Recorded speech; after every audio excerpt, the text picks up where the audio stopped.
안녕하세요. 여러분과 유튜브 영상으로 만나 뵙게 되어 반가운 마음입니다.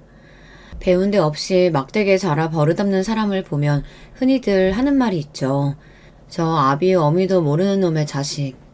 어린 시절 반 친구가 날 먼저 때려서 싸웠는데 그 친구 엄마는 날 보며 이렇게 욕했습니다.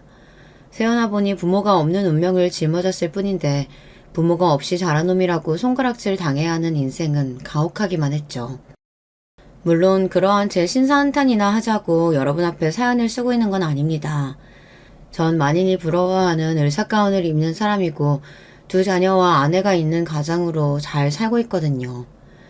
저런 세상 사람들 욕 듣기 싫어서 악을 쓰고 살아왔던 노력의 대가입니다. 전 세상에 증명해내고 싶었습니다. 부모 모르고 자란 사람도 충분히 능력 있고 하자 없는 사람일 수 있다는 것을요. 그럼 어떻게 제 이야기를 한번 들어보시겠습니까? 환감이 넘은 남자가 무슨 연유로 이 유튜브를 알게 되었냐고요? 사실 이 채널을 알게 된 것은 아내의 영향이었습니다. 아내가 빨래를 갤 때나 설거지를 할 때 이 사람은 여기만 주야장천 듣고 있더군요. 그런데 얼마 전 회식 때 우리 병원 양간호사가 여기 채널 이야기를 하더군요. 그녀는 우리 병원에서 오랜 시간 근무하며 서로의 가정사도 대략 알고 있는 그런 동료입니다. 원장님 사연도 누구 못지않게 기막혀요.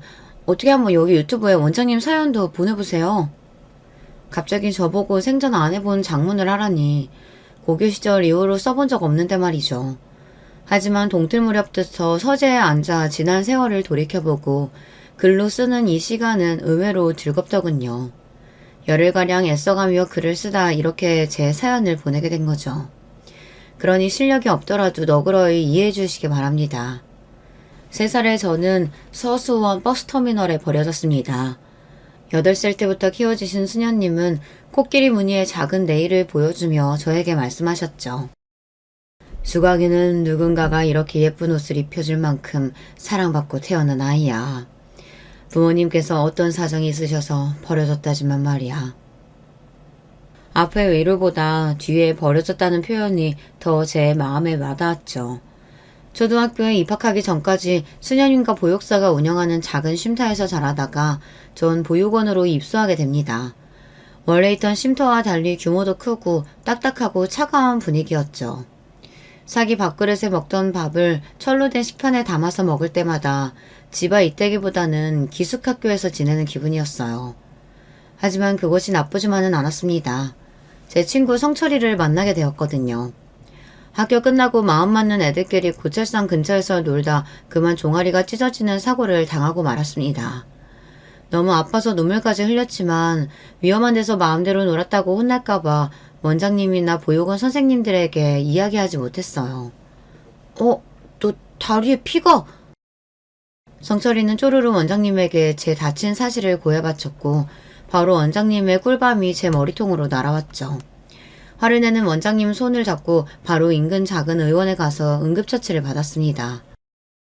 심하게 다쳤는데 아빠한테 진작 말씀드리고 병원에 왔었어야지.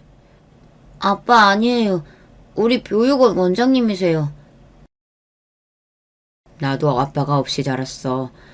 전쟁통에 아비 없이 큰 놈들이 어디 한둘일까? 그래도 이렇게 의사라도 되었지 않았냐? 네 부모가 있든 없든 아플 때는 병원에 오는 거야. 알겠니? 하얀 수염이 가득 난 그분 말씀에 왜 눈물부터 나는지 사내 아이가 창피한 줄을 모르고 엉엉 울었습니다. 그때부터였는지 모릅니다. 의사가 항상 제 동경의 대상이 되었고 다행히 공부머리는 타고났던 전 의대 진학을 목표로 달려왔습니다. 고아라는 이유 하나만으로 누구나 나를 어찌나 색안경을 끼고 보는지 그 시선들은 절 아프게 했습니다. 그렇지만 그 의사 선생님에게 그렇게 오만하고 고압적이던 보육원 원장님도 연신 허리를 굽히며 응대해 주더군요. 출생으로 시작된 모멸감에서 벗어난 길은 오로지 의사로 성공하는 것뿐이다. 그때부터 저에게 꿈이라는 것이 생겼죠. 내 친구 성철이도 공부를 아주 잘하는 녀석이었습니다. 의대가 목표인 저와는 달리 그는 육군 사관학교에 진학할 뜻을 두고 달려왔어요. 요즘 군인은 인기 없는 직업이라지만 우리 때 군인, 그것도 육사 출신 군인하면 출세의 상징이었거든요. 멋들어진 교복을 걸쳐 입고 가슴에 펴 절도 있게 즉각 보행하는 육사 생도가 보이면 누구나 돌아보며 눈길을 떼지 못하는 당시 젊은이들에게 선망의 대상이었죠. 운동도 잘하고 친구들에게 리더 역할을 곧잘하던 성철이에게 육사는 아주 잘 어울리는 것 같았습니다. 그렇지만 성철이는 지금도 춥기만 오르면 고등학교 2학년 때의 일을 이야기하곤 합니다. 내가 말이지, 부모 밑에서 안 자랐다고 해도 어디서 끌려본 적이 없는 놈이야. 근데 그때 처음 현실의 벽을 느꼈다. 고1 담임이 불러서 날 조롱까지 하더구라. 넌 근본도 모르는 고하지 않냐? 거기는 이놈아 사돈의 8촌까지 탈탈 털어서 혹시 북계에 연루된 자가 있는지 신원조사까지 해서 입학 허가해주는 대단한 곳이야. 그런데 핏줄도 모르는 고아인 네가 무슨 육사니? 아직도 네가 언감생심 헛꿈 꾸고 있다는 거 모르겠냐? 내가 운동을 못해, 공부를 못해. 그 어떤 놈하고 붙어도 자신이 있었는데 담임의 고아라는 한마디에 아무 대꾸도 못하겠더라. 날 낳아준 얼굴 모르는 부모랑 세상이 원망스러워서 그날 나 처음 술에 입대봤다. 그래서 네가 지금 이렇게 말술이 되었구나. 우리는 함께 보며 웃어제꼈습니다. 그렇지만 절친인 제가 저놈 속을 모르겠습니까? 성철이는 그날 이후 육사를 단념하고 경찰대학으로 진로를 변경했습니다. 경찰에 입문한 뒤 강력계 형사의 길만 걸어온 그는 몇 년 전 총경 직급으로 경찰에 꽂힌 서장까지 됐죠. 불알 두 쪽만 달고 세상에 나온 아이들이 한 녀석은 경찰서장 그리고 한 녀석은 정형외과 개원을 하고 있으니 이 정도면 꽤 성공한 인생입니다. 전 언제나 같이 밥 먹고 일상을 이야기할 가족이 그리웠는데 제가 레지던트를 하던 시절에 지금의 아내를 만나게 되었죠. 담당하는 병실에 어느 여자 환자분을 간호하느라 매일같이 병원을 오가던 한 아가씨였어요. 그 환자분은 폐렴으로 입원한 70대 노인이셨는데 자기 딸도 아니고 손녀딸이 매일 간호하러 오는 모습에 왠지 눈길이 갔습니다. 물론 또 저희 아내가 곱기도 했지만요. 하루는 그녀가 옥상 휴게실에서 전화하며 심각한 얼굴로 있길래 못 본 척 지나가 주려고 했습니다. 그런데 지나가는 내 팔을 갑자기 확 잡더군요. 왜 그러십니까, 보호자분? 우리 할머니 정말 폐암이에요? 얼마 못 사신다고 들었어요. 안 돼요. 저 키우신다고 고생만 하시다 이제 좀 살만해진 분인데 선생님 좀 살려주세요. 마음은 난감했지만 그녀를 진정시키고자 이야기를 들려주었습니다. 일찍 여인 엄마 대신 할머니가 엄마처럼 키워주셔서 자기는 잘 자랄 수 있었다고요. 아버지는 할머니가 이렇게 아프신데 해외에서 일한다며 당장 오지도 못한다네요. 적어도 아빠 얼굴 볼 때까지만이라도 할머니 살게 해달라고 절 붙잡고 사정했습니다. 그렇게 말하는 그녀의 마음이 똑똑히 전해졌어요. 아니, 그날부터 제 마음에 들어온 그녀를 제 아내로 삼고 있었는지도 모르죠. 제 아픈 부모 모시기도 꺼려서 병원에 버리고 가는 사람들이 종종 있습니다. 그런 요즘에 이렇게 효심 가득하고 착한 처자라니. 다행히 아내의 할머니는 장인어른이 귀국하셔서 얼굴도 뵙고 제가 결혼 인사드릴 때까지 잘 계셔주셨습니다. 아쉽게도 손녀딸 결혼식 올리기 전에 눈을 감으셨지만요. 이렇게 심성도 얼굴도 고운 아내 덕에 큰아들 작은딸과 함께 제 가족이 생겼습니다. 지금은 나이도 들고 몸매도 별반 아주마라고 다를 바 없는 보통의 중년 여성이지만 저에게는 가정을 선사해준 고마운 사람입니다. 그리고 제가 의사 월급이 신청치 않은 시절에도 제 옆에서 묵묵히 우리 가정을 건사해준 사람이거든요. 의사 생활이 아주 많이 바빠서 아이들과 함께 놀아주고 많은 시간을 보내주지는 못했지만 가끔 아이들 등학교 때 손잡고 같이 가준 날이 있었어요. 제가 옛날부터 꿈에 그리던 일이었거든요. 친구들이 엄마 손, 아빠 손 잡고 학교에 걸어오는 모습이 너무 부러웠는데 이제 내 자식에게 그렇게 해줄 수 있는 아빠가 되어 마치 한이 풀리는 것 같았습니다. 뭐 자상하고 세심한 아버지는 못 되었을지 몰라도 가족에 대한 책임감만큼은 누구에게 지지 않을 아버지라고 자부합니다. 물론 우리 자식들의 의견과 달리 저 혼자 하는 생각일 수도 있겠죠. 아이들 먹거리며 교육에 전념한 아내 덕분에 애들은 건강하게 잘 성장해서 대학까지 무사히 마쳤습니다. 아들은 저와 동문이 대학교를 졸업하고 행정고시에 합격해서 공무원이 되었고 결혼까지 해서 분가해서 살고 있어요. 다만 딸은 대학교는 명문 여대를 잘 갔는데 언젠가부터 애가 삐뚤어지고 제멋대로 살기 시작했어요. 학교 다닐 때 사춘기랍시고 반항 한 번 없이 착실하고 바르게 커온 딸의 뒤늦은 방황은 저에게 낯설었습니다. 밤늦도록 술 마시고 들어오고 어느 날 외박하고 들어온 딸의 팔과 목덜미에 있는 문신을 보고 전 기겁하고 말았어요. 문신이라니, 너 이거 피부에 얼마나 악영향을 미치는지 알기나 하냐? 지울 때는 더 해롭다고? 걱정 마세요. 안 지워요. 아빠는 쌍팔년도도 아니고 지금 어느 때인데 고작 문신 가지고 길길이 화를 내세요. 이렇게 답답하게 구니까 내가 집에 들어오기도 싫은 거야. 딸은 저와 그리고 아내까지 투닥투닥 하더니 급기야 독립해서 나가 살겠다고 했습니다. 여자애가 밖으로 나도는 것이 걱정된 저는 반대했지만 아내는 한숨을 쉬며 절 설득하더군요. 여보, 자식이란 원래 뜻대로 안 되는 법이지 않아요. 매일 이렇게 싸우다간 우리 진짜 원수 되겠습니다.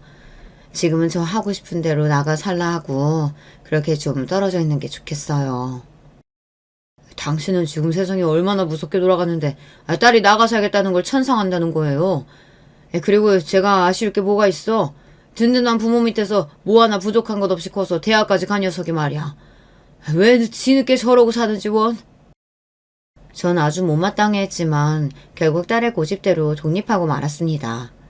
그런 녀석이 원망스러워 저도 딸이 어디서 사는지 한번 가보지도 않았어요. 지금 와서 보면 그때 제가 그렇게 옹졸하게 딸과 벽을 쌓으면 안 되는 것이었습니다. 참 후회되는군요. 딸이 독립한 뒤로 아내는 한 번씩 반찬을 해서 딸 집에 가는 모양인데 하루는 아내가 발목이 안 좋으니 차로 데리고 가달라고 하더군요. 마침 병원 쉬는 날이고 1년 만에 딸의 집이 궁금도 해서 함께 갔습니다. 아내가 딸의 집 현관 비밀번호를 누르고 들어가자 전 못 볼 꼴을 보고 말았죠. 세상에 딸의 집에 사내 놈이 있는 겁니다. 그놈은 편한 옷차림을 하고 있었고 아예 딸 집에 눌러 살고 있는데 보였어요. 그거를 보자마자 뚜껑이 열리면서 전 소리부터 질렀습니다. 이 자식이 여기서 무슨 짓거리야? 감히 부모도 모르게 동거를 해? 저와 아내를 보고 깜짝 놀란 남자애는 허둥대며 옷을 제대로 갖춰입고 무릎을 꿇고 앉았습니다. 하지만 딸은 그 남자에게 이야기했죠. 뭐야, 우리가 무슨 죄지었어? 다 큰 딸 집에 부모라고 해도 이렇게 함부로 들이닥치면 실례죠. 일어나. 자기가 무슨 잘못이 있다고 그렇게 제 인차를 앉아있어. 우리요, 서로 사랑하는 사이고 같이 산 지 2달 되었어요. 둘 다 각자 밥벌이하는 성인이고 애인끼리 동거하는 게 죄는 아니지 않아요? 오히려 딸은 이렇게 뻔뻔스럽게 나왔습니다. 그리고 그 남자는 분위기를 살피며 인사만 꾸벅하고 집을 나가버리더군요. 에휴, 동거하는 놈이 준행랑이나 치고 자네 자식이 저렇게 제 여자 지키지 못하고 내빼면서 무슨 일을 제대로 하겠냐? 딸이 동거하는 일이 불만인지 아니면 딸의 남자친구가 성에 차지 않아서인지는 모르겠지만 너무 불쾌한 마음에 바로 딸의 집을 나와버렸습니다. 딸이 하고 있는 꼴을 보자니 분통이 터져서 더 있을 수가 없었죠. 그런데 몇 달 뒤 저는 더 어이없는 소식을 듣고 말았어요. 바로 딸이 임신을 했다는 겁니다. 신체 건강한 남녀가 함께 살다 보면 당연히 생길 수 있는 일이지만 결혼도 안 한 애들끼리 제가 옛날 사람이라 고루한 건진 모르겠지만 요즘 젊은이들을 도대체 이해할 수가 없었어요. 특히 남자야 수틀리면 훌훌 털고 나가면 그만이죠. 하지만 여자는 어디 그렇습니까? 조심조심 유리처럼 다뤄야 하는 소중한 몸인데 임신까지 했다는 소식에 그냥 두고 볼 수가 없었어요. 제가 직접 그 친구를 만나기로 했습니다. 어떤 놈팽인지 내 딸과 결혼해도 되는 놈인지 내 눈으로 살펴봐야 하니까요. 딸의 남자친구에게 연락해서 제가 자주 가는 포장마차로 불러냈습니다. 내가 왜 자네를 불러냈는지 알지? 지금 무슨 일하고 있는지, 나이는 몇이고 어떻게 살아왔는지 한번 얘기해봐. 처음에는 쭈뼛대던 녀석이 점점 술을 마시면서 제가 편해졌는지 솔직한 이야기를 하더군요. 아버님, 제가 죽이고 싶을 만큼 미우시죠? 제가 현지랑 정식으로 결혼하고 산 것도 아닌데 임신까지 시켜서 아버님 어머님 심경이 어떠실지 짐작이 갑니다. 사실 임신 이야기에 처음엔 저도 너무 당황했어요. 조심한다고 했는데 이렇게 되고 보니까. 그래서 너도 어떻게 해야 할지 모르겠다는 얘기냐? 저는 하고자 하는 계획이 명확합니다. 한 번도 현지를 가볍게 생각해 본 적이 없어요. 늘 결혼하고 싶은 여자로 소중히 대했고 지금도 변함없습니다. 다만 현지는 아직 저하고 결혼하려는 확신도 없고 아이를 낳겠다고 결정도 못해서 기다려주는 중이에요. 현지가 제 아이 낳도록 아버님께서 설득 좀 해주시겠습니까? 어라. 녀석은 생님 같던 첫인상과 달리 꽤 남자답고 책임감 있는 모습을 보여주었습니다.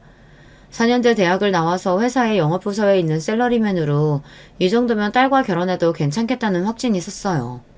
그래서 저도 현지에게 생긴 아이를 낳고자 설득했고 그해 겨울에 제 딸은 결혼식을 올렸습니다. 한동안 딸네 부부는 별일 없이 잘 사는 것 같았어요. 다만 우리 집에서 내세운 원칙, 한 달에 한 번은 친정집에 와서 가족 식사를 하는 것이었죠. 저 역시 아무리 바빠도 그날만큼은 다른 일을 잡지 않았지만 아무리 생각해도 좀 의아한 날이 있었습니다. 약속에 딸은 안 오고 사위 혼자만 방문한 것이죠. 현지는 뭐하고 자네만 왔나? 현지는 잔업 있다고 오늘 회사에 출근했어요. 그렇다고 가족 약속을 미룰 수 없다고 저만이라도 가라면서 현지가 어머님 좋아하시는 튤립꽃까지 사다 주었네요. 사위는 무안한 듯 웃어넘기며 아내에게 튤립 꽃다발을 안겨줬습니다.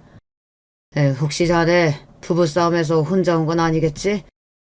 제 질문에 사위는 당황하며 손사래를 쳤어요. 하긴 둘이 싸웠다면 딸이 집에 오고 사위는 발길도 주지 않았겠다 싶어서 곧 의심을 거두고 사위와 식사를 하다 보냈습니다. 하지만 현지는 결혼 이후 집에 오지는 못해도 꼭 아내와 전화통화를 하루에 한 번씩은 하며 가깝게 지내고 있었죠. 하지만 최근 들어 그렇지 않았던 모양이죠. 아내는 서운하다는 듯 중얼거렸습니다. 애가 매일같이 전화해서 사소한 일도 잘 얘기하더니 요즘 들어 점점 전화를 안 하네. 내가 해도 잘 안 받고. 아마 우리 태어난 손주 돌보느라 바빠서 그런 거겠죠? 그러면 궁금하면 직접 집에 찾아가면 되지. 혼자 속 끓이면 답답하지 않아? 내가 찾아가면 또 사위도 불편해하고 괜히 눈치 보이네요. 이번에 담근 열무김치도 갖다 주긴 해야 하는데. 그럼 내일 나랑 같이 가보지. 최근 진료 스케줄이 여유가 생겨 아내와 함께 딸의 집에 가기로 했습니다. 저도 딸 얼굴 본 지 2달은 넘은 것 같고 요즘 부쩍 그 아이가 보고 싶더군요. 딸 준다고 아내가 만든 음식을 양손 무겁게 들고 딸 집에 도착해서 현관문을 두들겼습니다. 이윽고 현관문에서 제 딸이 나왔죠. 하지만 제가 기억하는 동글동글한 얼굴에 생기 넘치는 표정의 딸이 아니었어요. 초췌한 얼굴에 어두운 표정으로 나온 현지는 갑작스러운 우리의 방문에 꽤 놀라했습니다. 얘, 너 어디 아프니? 얼굴이 너무 안 좋네. 일단 반찬 많아요. 냉장고에 넣으면서 설명해 줄 테니까 부엌으로 우선 가자. 아내가 딸을 데리고 부엌으로 가는 그 뒷모습을 본 저는 한 가지 이상한 점을 발견했습니다. 딸애는 부자연스럽게 다리를 절뚝이며 걸었고 허벅지와 팔 안쪽에 다발적 상처도 보였기 때문이죠. 떠올리기 싫었지만 의사적 소견으로는 타박상, 그것도 사람에 의해 발생한 외상으로 예상되었습니다. 애써 부정하며 저도 같이 부엌에 들어가 식탁에 앉았는데 한편에 놓여있던 약봉투가 보였어요. 딸이 처방받은 약은 꽤 많은 양이고 그 안에 든 연고며 약을 보는 순간 단순한 증세가 아닌 것 같았죠. 몰래 약봉투에 쓰여져 있는 처방전을 발부한 정형외과 연락처를 메모했습니다. 그리고 베란다에 나가서 병원에 전화해서 딸의 병명을 문의했어요. 질병에 관련된 사항을 본인 외에 알려주는 것은 개인정보보호법상 불가하다고 병원에서는 거절했습니다. 의료인으로서 이는 당연하고 또 제가 예상했던 반응이었죠. 하지만 그렇다고 해서 제가 물러설 수 없었습니다. 네, 이해합니다. 전 명일동에서 정형외과 하고 있는 개원이고요. 물론 환자 개인정보긴 하지만 그 환자가 바로 제 자식입니다. 아무래도 딸에게 안 좋은 일이 있는 것 같은데 도통 입을 열지 않아서 걱정이 큽니다. 혹시 언제부터 어떤 사유로 딸이 내원했는지요? 이렇게 진심으로 호소하니 병원에서는 딸의 치료 기록에 대해 알려주었습니다. 결혼, 아니 동거하던 시절부터 분기별로 한 번씩 크게 다쳐서 왔다고. 그런데 최근 들어서는 병원 오는 횟수가 늘었으니 혹시 가족 문제가 아닌지 잘 봐달라는 당부까지 덧붙이더군요. 우리 애를 이렇게 만들 사람은 오직 한 명뿐이었습니다. 그 자식에 대한 분노에 휩싸여서 경직된 얼굴로 딸의 앞에 서서 근엄하게 물었습니다. 너 다리도 절고 금멍 자국하며 도대체 널 다치게 한 게 누구냐? 딸은 한사코 그냥 넘어진 상처라며 넘어가 달라고 하더군요. 이미 네가 다니는 병원에서 모든 사실을 들었다고 하니 그제야 딸은 오열하며 사실을 이야기했습니다. 우리 그이가요. 평소에는 좋은 사람인데 술에 취하면 좀 마초적으로 변해요. 평상시에 나누는 대화처럼 내가 조금이라도 대들면 다혈질적으로 화내거든요. 원래는 집안에 물건 던지거나 벽을 자기 주먹으로 치는 게 대부분이었는데 자기도 흥분을 주체하지 못하고 제 몸에 손까지 대고 말았어요. 아니 이게 무슨 소리야? 정서방한테 네가 맞고 자랐다는 얘기냐? 좀 더 자세하게 말해봐. 사실 그동안 저 정서방한테 여러 번 맞았어요. 처음에는 머리 꿀밤이나 팔 등을 찰싹 때리는 가벼운 수준이었거든요. 그런데 악이 낳고 끊기로 했던 담배를 다시 피는 것 같아서 제가 잔소리를 좀 했어요. 또 담배 피면 그땐 진짜 이혼이라고. 그러니까 갑자기 그가 절 밀쳐서 소파 테이블에 부딪혀서 전 그대로 쓰러져 버렸어요. 골반뼈가 다쳐서 지금 절뚝거리는 거예요. 우라질, 그 자식이 감히 내 딸을 건드려? 당장 짐 싸라. 왜 그런 자식을 참아주고 살고 있는 거냐? 아니에요. 우리 아이는 어쩌고요. 애 때문이라도 저 그 사람이랑 못 헤어져요. 그리고 그 사람 술 마시고 한 번씩 돌 때만 그래요. 평소에는 둘도 없이 자상한 남편이란 말이에요. 진심이냐 너? 정말 그렇게까지 정서방을 사랑해? 급기야 딸은 오열을 넘어서 두 팔을 감싸며 오들오들 떨면서 이야기했어요. 아마도 깊은 두려움에 휩싸인 사람처럼 말이죠. 사랑이 아니에요. 옛날에 사귈 때부터 그 사람이 저한테 많이 집착했어요. 만약 자기를 버리면 식칼 두고 찾아올 거래요. 나, 엄마, 아빠, 그리고 우리 애기까지. 마지막으로 자기도 콱 죽어버릴 거라고 협박을 매일 해요. 그걸 나고 싶지 않으면 도망칠 생각도 하지 말라고. 어디에 말도 하지 말라면서요. 그래서 엄마 아빠한테도 말 못했다고요. 하지만 저 너무너무 무서워요. 이렇게 가정폭력으로 다쳐서 병원에 오는 여자 환자들을 종종 보곤 했지만 설마 내 딸까지 이렇게 살 줄은 꿈에도 몰랐습니다. 그런 사이코 자식이 내 딸 목숨줄을 잡고 있다는 줄도 모르고 아버지라는 사람이 편하게 살고 있었다뇨. 못 가겠다고 버티는 딸을 억지로 끌고 손녀와 함께 우리 집에 데려왔습니다. 그리고 전 아내에게까지 괜히 화를 냈어요. 왜냐하면 정말 돌기 직전에 속상한 기분이었기 때문입니다. 당신은 현지가 이 지경이 되도록 아무것도 모르고 있었던 거야? 도대체 엄마라는 사람이? 사실 나도 알고 있었다고요. 놀랍게도 아내는 이런 말을 하는 겁니다. 현지가 그렇게 살고 있다는 것을 알면서도 아니 왜 도대체 그대로 둔 거지. 전 아내를 이해할 수가 없었어요. 하지만 사내들이란 다 그럴 수 있는 거 아닌가요? 당신도 젊을 때 그렇게 실수로 나한테 손 댔었잖아요. 현지한테도 그랬어요. 너희 아빠도 그런 적 있다고. 그 일만으로 바로 갈라서서 이혼녀 딱지 달고 사느니 정서방 고쳐서 한번 살아보자고. 나라고 맞은 딸한테 그런 얘기까지 해야 하는 심정이 편했던 줄 알아요? 그리고 아내는 더 이상 말을 잇지 못하고 방에 들어갔습니다. 방에서는 아내의 대성통곡하는 소리가 들렸죠. 별 지랄 맞은 게 다 내 딸한테 대물림되는구나. 아이고 내 팔자야. 마치 둔기를 머리로 얻어맞은 기분이었습니다. 혈기왕성하던 시절 아내에게 실수했던 지난날이 떠올랐기 때문이죠. 의사로서 가장으로서 떳떳하다고 자부하는 저도 아내에게 해서는 안 될 짓을 한번 했던 적이 있습니다. 한국 남자라면 회식이나 여러 이유로 유흥업소에 가는 일이 자주 있었죠. 전 다른 남자들과 달리 여자들을 조심하는 편이었습니다. 들이대는 여자들의 유혹도 없지 않았지만 나에게 가정은 남달리 소중했기에 마누라를 배신하는 짓 따위는 하지 않았어요. 하지만 그렇게 철벽치던 저 역시 아내 아닌 다른 여자에게 마음을 빼앗긴 적이 있었습니다. 지금도 부끄럽게 생각하는 그때의 일은 15년도 더 된 이야기죠. 그날은 여름비가 몹시도 퍼붓던 한산한 병원의 오전 시간이었습니다. 한 여환자가 진료실로 들어오는데 언뜻 보기에는 어디 다친 곳이 있어 보이진 않았지만 핏기 없는 얼굴에 어쩐지 심상치 않아 보였어요. 그 여자가 어떻게 된 사연일까 왠지 아주 궁금했어요. 네, 어디가 불편해서 오셨는지요?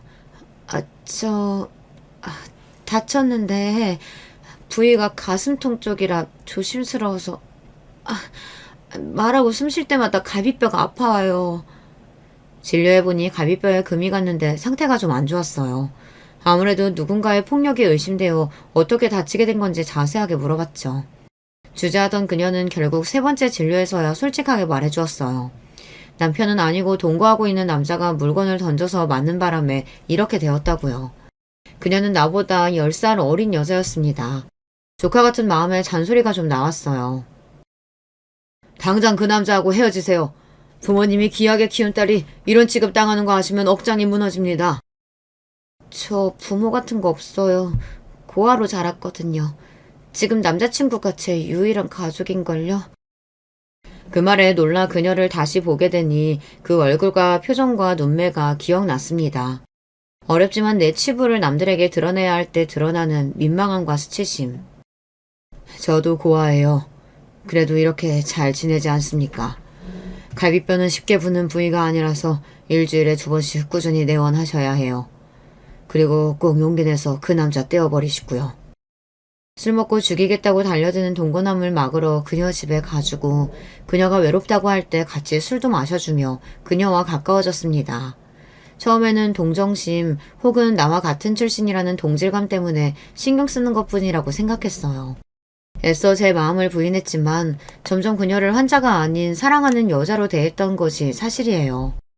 제 마음을 제일 먼저 알아챈 것이 바로 병원에 있는 양간호사였어요. 원장님, 주제 넘은 줄은 알지만요. 함께하는 동료로서 또 여자로서 이 말씀은 꼭 드리고 싶어요. 최선영 환자와 밖에서 만나시는 거 맞죠? 단순한 의사-환자 관계가 아니라면 사모님 모르실 때 이쯤에서 정리하는 게. 양간호사 앞에서는 오해라고 잡아댔지만 솔직히 양심의 가책이 들었습니다. 누가 봐도 전 불륜하는 상황이었으니까요. 독하게 마음 고쳐먹고 그녀를 떼어내려고 노력했어요. 매일같이 찾아갔던 그녀의 집에 발길을 끊고 일주일이 지나고 한 달이 지나자 그녀가 미치도록 보고 싶어서 견딜 수가 없었습니다. 한밤중에 미친놈처럼 그녀의 집에 찾아가서 본 광경은 어이없게도 그녀는 전 동거남과 같이 있더군요. 트렁크 팬티 바람으로 나온 젊은 그놈은 제게 삿대질까지 했어요. 이제 아저씨 여자도 아닌데 이 한밤중에 왜 여길 찾아오냐 절 쫓아내려고 했습니다. 어안이 벙벙해진 전 그놈의 뒤에서 슬며시 나온 그녀를 쳐다보며 분통을 터뜨렸습니다. 역시 넌 창녀 같은 년이구나. 한 달 만에 남자를 갈아치워? 그것도 이런 쓰레기 같은 놈하고 다시 합친다고? 당신이 떠나도 난 다 이해하고 아무 원망 없이 받아들였어요. 외로워서 남자 없이는 못 살겠어서 내 품이 그립다는 사람 다시 들인 게 뭐 어때서요? 아니야, 난 널 떠난 게 아니라고. 가정을 생각해서 마음 정리해보려고 노력했지만 아무래도 너 없이 못 살겠어. 이혼이든 뭐든 할 테니까 우리 다시. 아니, 당신도 고아였잖아. 얼마나 자기 가정 소중하게 여기는지 알아. 나 때문에 바보 같은 짓 하지 말아요. 우리는 어울리는 한 쌍이 아니에요. 당신 가정으로 그만 돌아가세요. 마음 여린 그녀가 그렇게 단호하게 저를 밀쳐낼 줄은 몰랐습니다. 맥없이 그녀의 집에서 돌아서서 나오며 정신을 다시 차렸어요. 그 여자의 말이 맞았습니다. 제가 아무리 여자에게 미쳤다고 한들 소중하게 지켜온 내 가정을 파괴할 자신까지는 없었던 것이죠. 혹여나 내 잘못으로 이혼해서 우리 아이들이 한부모 가정을 겪어야 한다면 물론 편부모 슬하에서도 잘 클 수 있지만 나라는 사람은 자식들에게 차마 그런 짐을 짊어지게 할 수는 없었습니다. 그런 저를 간파한 선영이는 미련도 원망도 없이 절 보내준 것이었어요. 그날 이후로 선영이와 헤어지고 가정으로 돌아왔지만 제 마음은 지옥과 같았습니다. 괴로운 마음을 술로 달래다 보니 그런 저를 못마땅해 한 아내에게 몹쓸짓까지 했던 것입니다. 과거의 제 잘못으로 제 딸이 그런 남자를 만나게 되어버린 것일까요? 그런 자책과 아내의 한탄하는 소리는 비수가 되어 제 심장에 꽂혔습니다. 더 이상 집에 있을 수가 없었죠. 착잡한 마음에 술 기운이라도 기대보고자 친구 성철이를 불러냈습니다. 제 젖은 목소리에 이유가 궁금했겠지만 성철이는 자세히 묻지 않았습니다. 그저 어묵탕에 소주 한 잔이나 채우고 마셔댔죠. 중년의 나이가 훌쩍 넘어 사회적으로나 경제적으로나 성공했다지만 뼈아픈 가난으로 자라와서 그런지 양주나 호화스러운 술집은 우리에게 어색하기만 합니다. 성철이와 이런저런 이야기나 하며 술을 마셨습니다. 잠시나마 딸의 일도 아내의 한서린 원망도 접어두고서 말이죠. 그런데 넌 언제부터 경찰이 되기로 한 거냐? 육사 못 가면 판검사 되고 싶다지 않았어? 어릴 때 먼저 퇴소해서 자립한 형들이 돌 벌자마자 술집에 가서 탕진해버리고 하루살이 인생처럼 사는 게 꼴도 보기 싫었어. 공장에서 하루 14시간씩 고된 일로 힘들게 번 돈을 하룻밤에 날리고 다음날 또 술 마시면서 자기가 왜 그랬을까 후회하는 모습이 한심했지. 내가 퇴소하고 잠깐 재욱이 형네 집에 머물 때 형이 공장에서 같이 일하던 형님한테 사기당해서 죽으려고 하더라. 형, 내가 경찰 돼서 사기친 새끼 잡아줄 테니까 그때까지만 버티고 살아내. 그 자식 면상에 몇 대 날려야 분 풀릴 거 아니야. 그렇게 그 형 살아내라고 내가 붙잡았어. 그렇지. 잘했다. 그래서 재욱이 형한테 사기친 놈은 잡았냐? 우리처럼 평범한 가정에서 자라지 못한 고아들에게 가장 중요한 게 뭔지 아냐? 돈? 좋은 집? 아니, 바로 사람의 정이다. 사회에 나가면 누가 조금만 잘해줘도 간도 쓸개도 다 내어줄 것처럼 의지하게 되지. 그래서 사기당한 형 누나들 많이 보았으니 경찰대에 막 들어간 난 그 사람들을 위해서 뭐라도 해주고 싶었어. 평범한 사람들은 힘이 되어줄 때가 많잖아. 난 우리같이 자라온 사람들의 유일한 동화줄이 되어주고자 했는데 재욱이 형 사기친 놈 잡기는커녕 나중에 그 형 본인이 폭력 전과로 입건되더라. 고아 출신이 너나 나나 성공하기란 바늘에 구멍 뚫기야.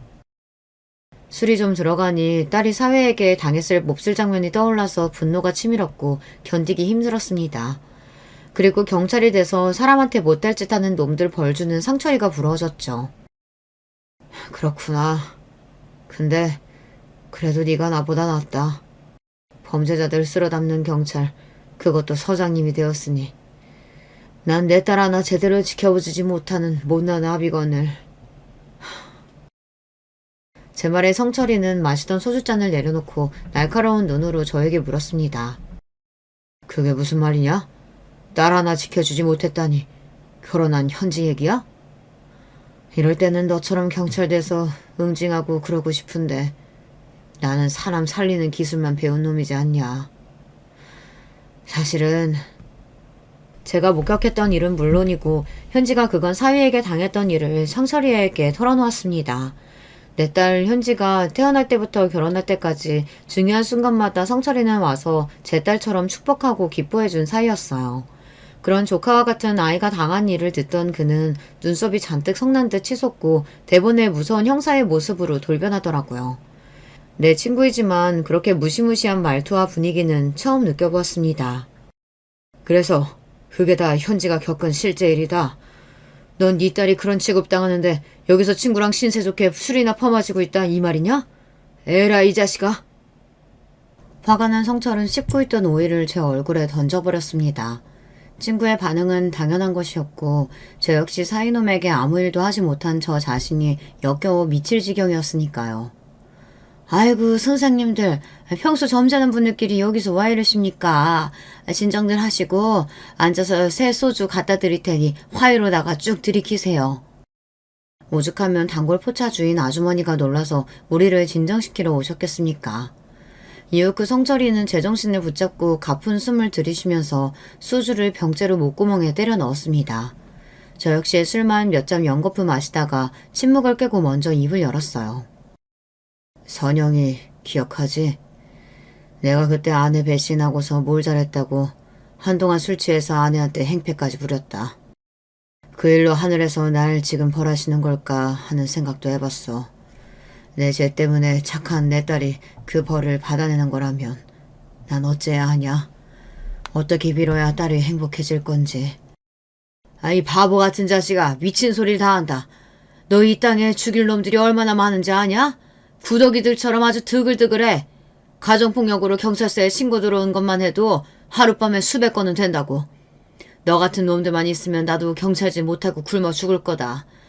쓸데없는 소리 말고 지연이 남편 놈한테 이렇게 해보면 어떻겠냐?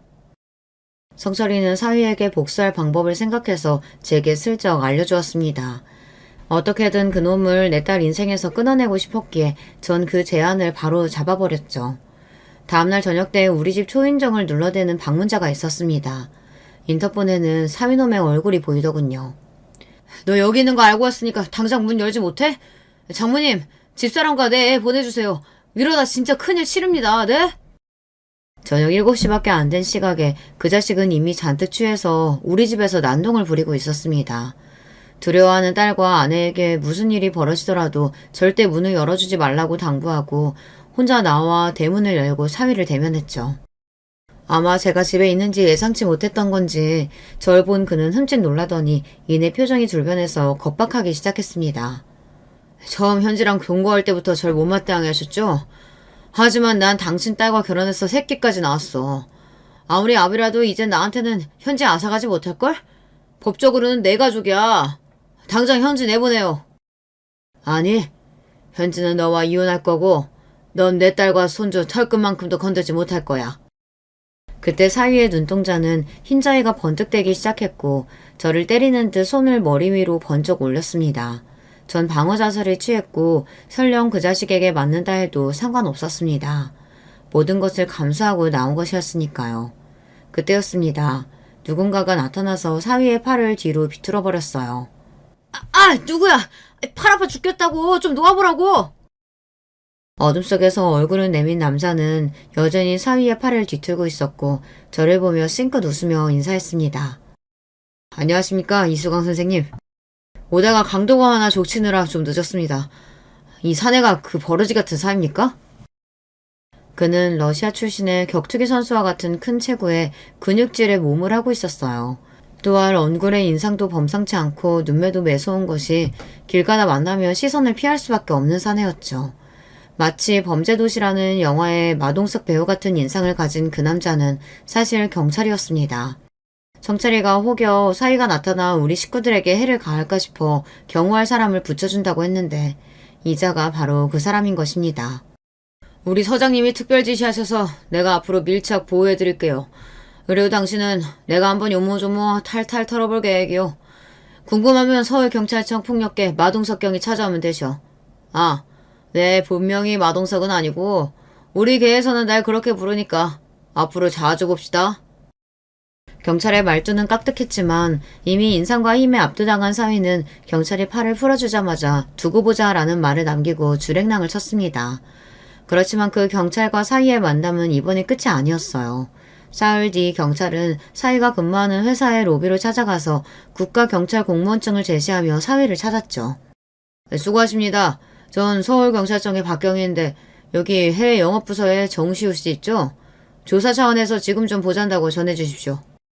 갑작스러운 경찰의 방문에 당황한 회사 직원은 금세 사위를 로비에서 기다리는 경찰 앞으로 데려다 주었습니다. 아니, 당신이 어떻게 회사까지 온 거요? 또 뵙네요. 그때는 저녁 때라 얼굴도 잘 못 봤는데. 이렇게 보니 꽤 말끔한 인상의 신사분인데 어쩌다 그런 짓까지 하셨어? 이현지 씨 스토킹 혐의로 잠깐 조사하러 같이 서에 가주셔야겠습니다. 스토킹 행위 재진 및 처벌 경고 차원이니 협조 바랍니다. 경찰은 사위를 밀쳐대듯 끌고 경찰서로 데려갔어요. 나는 현지 남편이요. 그런 내가 어떻게 스토커란 말이에요. 내 마누라한테 전화랑 문자도 못해? 남편이고 아버지고 간에 지속적으로 반복적으로 연락하고 위협했다면서. 확시. 그리고 언성 낮추지 못해? 경찰이 우스워 보여? 이렇게 시종일관 조사하는 내내 박경희는 사위를 오줌이 지릴 정도로 무섭게 대했다고 합니다. 결국 사위는 겁을 먹고 사내놈이 여자애처럼 거의 울먹이기까지 했다는군요. 도대체 나한테 이렇게까지 하는 거예요? 왜? 난 그저 선량한 시민일 뿐인데 이렇게 흉악만 대하듯 하는 거냐고요. 야, 이 새끼야. 네가 무슨 선량한 시민이냐? 내 동생 같은 현지 때렸다면서 제 자식까지 낳아준 아내한테 손댈 데가 어딨다고, 찌질한 자식.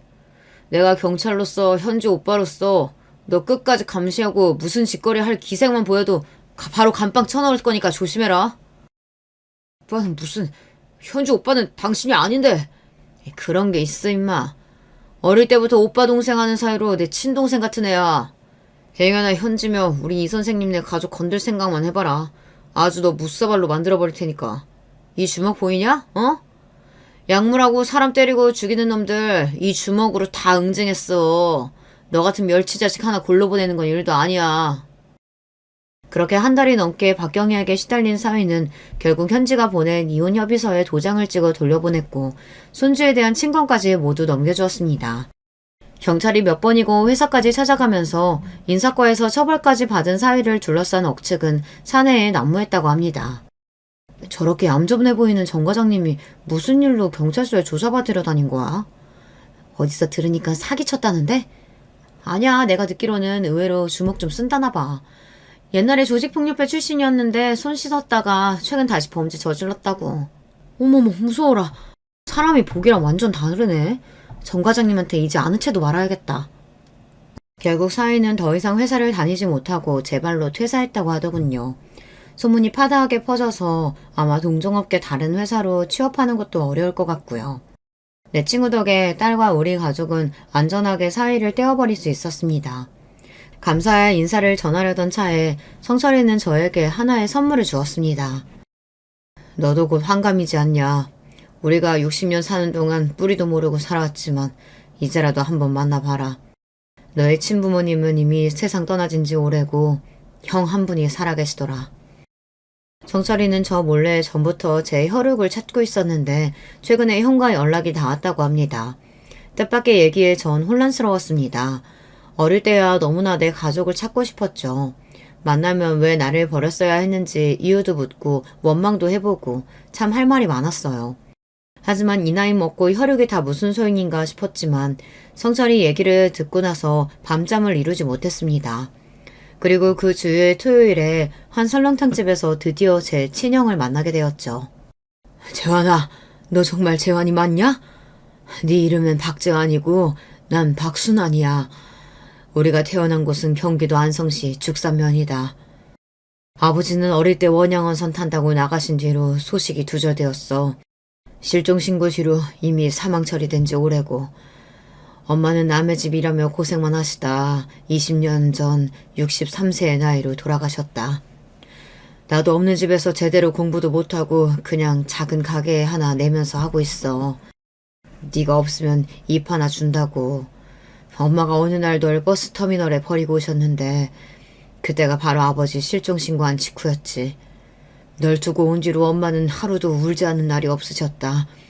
눈 감을 때도 네 이름만 되뇌다 가셨는데 좀 더 일찍 만났더라면 어머니 한은 풀고 가셨을 것을. 저보다 3살 많은 형은 겉보기에 10살은 좋기 많아 보였습니다. 까맣게 그을린 얼굴에 깊이 패인 주름이 그동안 그가 얼마나 고된 삶을 살아왔는지를 여실히 보여주었죠. 하지만 전 형이 하는 말이 그대로 마음에 와닿지 않았어요. 그가 읊어대는 우리 엄마 얘기고 가정사고 마치 남의 이야기를 듣는 기분이었죠. 그나마 내 진짜 이름과 생일을 찾은 것이 만족스러울 뿐이었어요. 형은 저에게 낡은 사진을 하나 보여주었습니다. 기억나겠나? 네가 2살 때 내가 5살 때 찍은 가족사진이야. 이게 유일하게 우리 내 가족이 실제로 있었다는 증거가 되겠구나.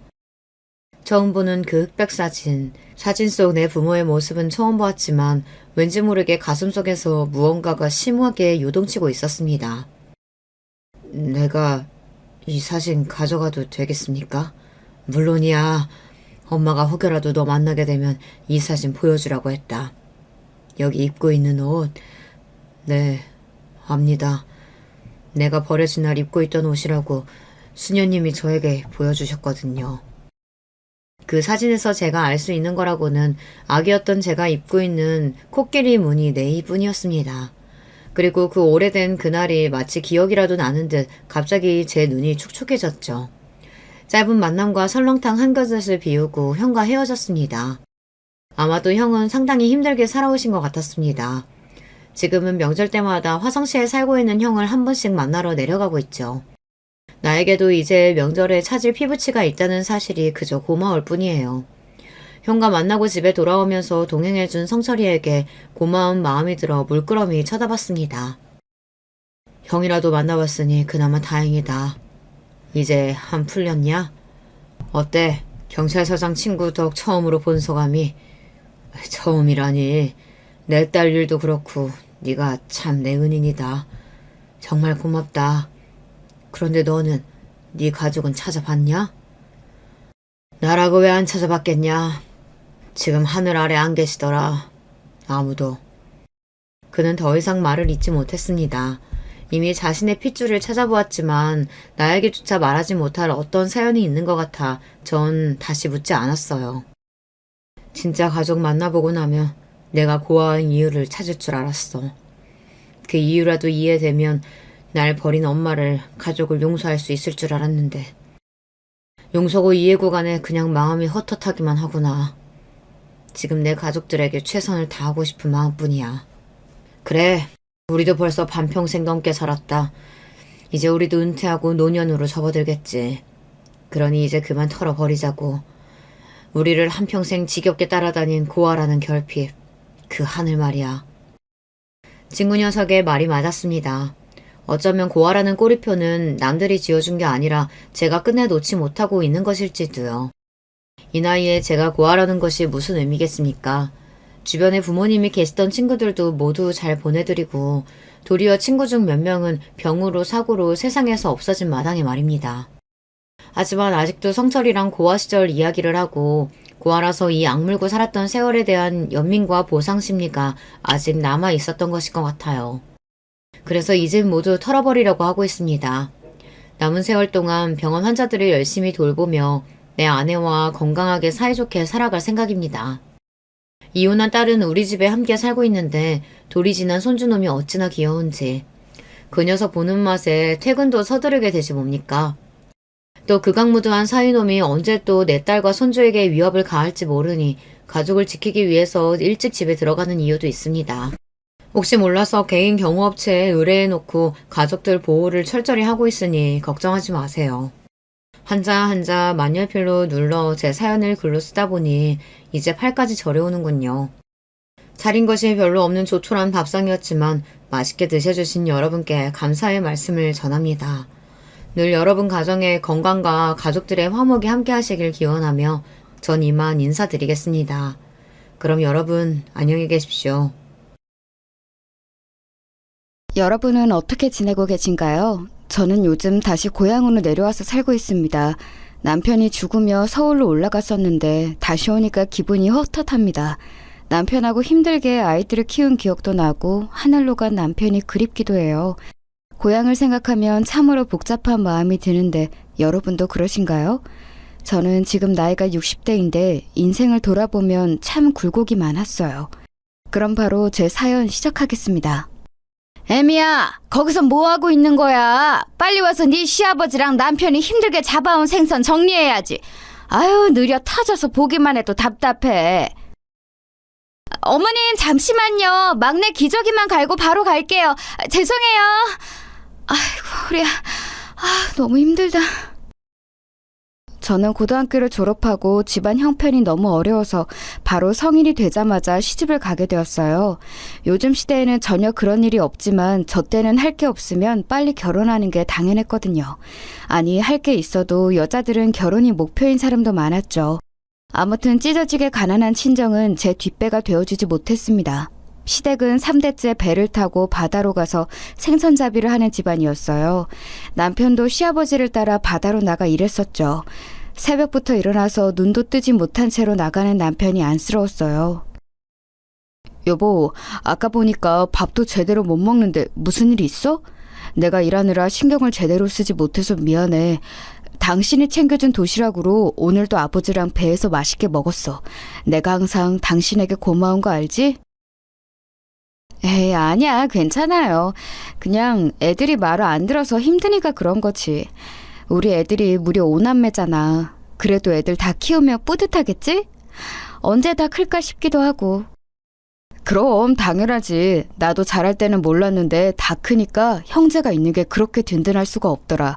혼자 집에서 집안일하고 애들 키우느라 당신이 고생이 많아. 항상 고마워. 남편하고 저는 무려 5명의 아이를 낳았습니다. 저 때는 자식을 많이 낳는 것이 당연한 시대였어요. 문제는 남편이 바다에 가서 일하느라 워낙 바빴습니다. 그래서 저는 혼자 집에서 아이를 키우며 집안일을 하느라 정신이 없었어요. 아유, 반찬 이게 뭐니? 너는 친정에서 배운 음식이라곤 이런 멸치볶음, 두부조림 이게 다야? 너 같으면 이런 반찬하고 밥을 먹고 싶겠어? 어머님, 입맛에 안 맞으세요? 죄송해요. 제가 신경 쓴다고 썼는데 아직 많이 부족해요. 내일은 더 맛있게 만들게요. 혹시 드시고 싶은 거 있으세요? 있으면 해주려고?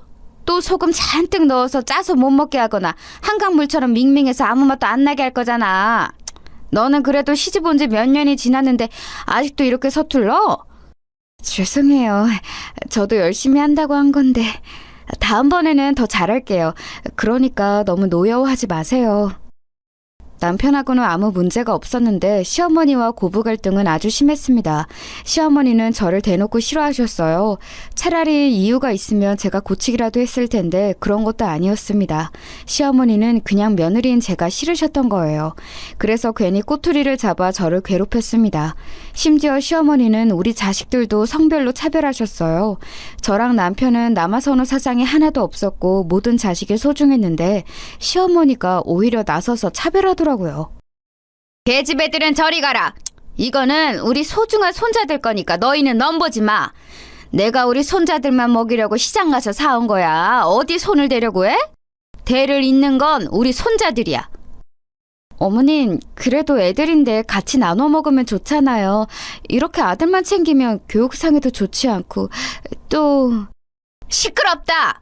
내가 내 돈으로 우리 손자들만 먹이겠다는데 뭐가 말이 많아? 너는 가서 빨리 밥이나 해. 곧 너희 시아버지랑 남편 올 때잖니. 우리 오남매는 장남, 차남, 그리고 셋째와 넷째는 여자아이고 막내는 남자였어요. 그래서 우리 딸들에게 저는 시어머니 몰래 더 챙겨주고는 했습니다. 이런 시어머니와 같이 살며 저는 나중에 만약 며느리가 생긴다면 진짜 잘해줘야겠다고 생각했어요. 그래도 남편과 시아버지는 저에게 시어머니처럼 못되게 굴지는 않았으니 그나마 버텼는데 그것도 오래가지 않았습니다. 왜냐하면 우리 가족에 불행이 찾아왔거든요. 그날은 천둥 번개가 치고 아주 비가 많이 내리던 날이었습니다. 보통 이러면 절대 배를 띄우지 않아요. 그런데 시아버지가 그날 유독 고집을 부리셨습니다. 이 정도는 괜찮다. 내가 바다에 나간 게 하루 이틀이야? 나한테 딸린 식구가 몇인데 가서 생선 한 마리라도 더 잡아서 가족들 먹여 살려야지. 걱정하지 말고 들어가라. 오래 안 있을 거야. 금방 올 거니까 걱정하지 마. 아버지 안 돼요. 그러면 저도 데려가세요. 혼자 이 날씨에 아버지를 바다로 보내는 것은 제가 용납 못해요. 여보, 어머니, 저 아버지랑 같이 다녀올게요. 보니까 비가 곧 그칠 수도 있을 것 같아요. 딱 보니까 안 돼. 가지마, 어? 지금 비가 이렇게 내리는 거 보면 분명 배가 뒤집힐 거야. 여보, 돌아와. 안 돼. 얘, 넌 뭐 하고 있는 거야? 빨리 네 시아버지랑 남편을 말려야지. 비가 너무 많이 내려 시야 확보도 어려웠는데 시아버지는 굳이 배를 타고 나가셨어요. 그런 시아버지를 혼자 보낼 수 없다고 남편은 따라갔고 시어머니는 말리셨죠. 저는 그날따라 유독 보채는 막내를 달래느라 정신도 없었고 무엇보다 시아버지의 고집을 아는 상태였습니다. 시아버지는 마음먹은 것은 반드시 해야 하는 분이셨거든요. 그래서 말려도 듣지 않는다는 것을 이미 알고 있었습니다. 그렇게 시아버지와 남편을 보내고 저도 당연히 마음이 편치 않았어요. 어떡하지? 비가 도저히 그치질 않네. 이러다 배가 뒤집힐 것 같은데. 저기 박 선장님, 지금 우리 시아버지랑 남편이 바다로 갔는데 돌아오라고 해야지 않을까요? 이 날씨에 배를 타고 바다로 갔다고? 목숨이 두 개야? 무슨 정신으로 그런 거야? 애초에 나가게 하지 말았어야지. 아이고, 그 양반 또 고집 부렸네. 죽고 싶어 환장한 게 아니라면 나가면 안 돼. 어떡하니 어떡해. 그러게 너는 왜 옆에서 보고만 있던 거야? 이러다 내 남편하고 아들 죽으면 다 너 때문이야. 알겠어? 하여간 도움이 안 돼. 아이고, 아줌마, 왜 그걸 며느리 탓을 해요? 본인들이 배 띄어서 나간 건데. 아무튼 일단 기다려 봅시다. 이러다 멀쩡하게 돌아올 수도 있어요. 워낙 배를 다루는데 선수니까 뭐. 시간이 점점 흐르고 마을 사람들도 같이 걱정하기 시작했어요. 기적처럼 다시 두 명이 돌아오길 바랐는데 해가 뜨고 비가 멈춰도 시아버지와 남편은 돌아오지 않았습니다.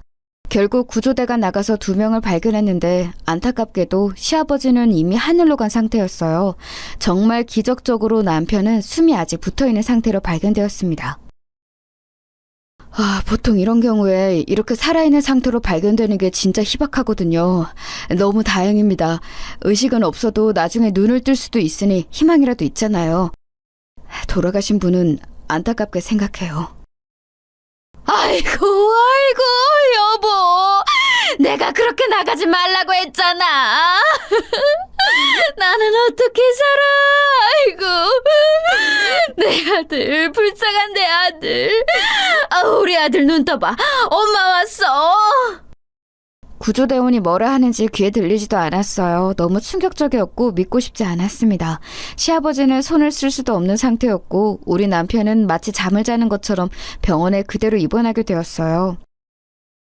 이게 다 너 때문이야. 이 망할려나. 네가 말렸어야지.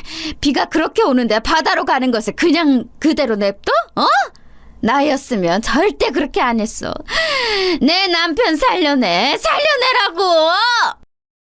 아유, 왜 이러세요? 며느리가 무슨 잘못을 얼마나 했다고.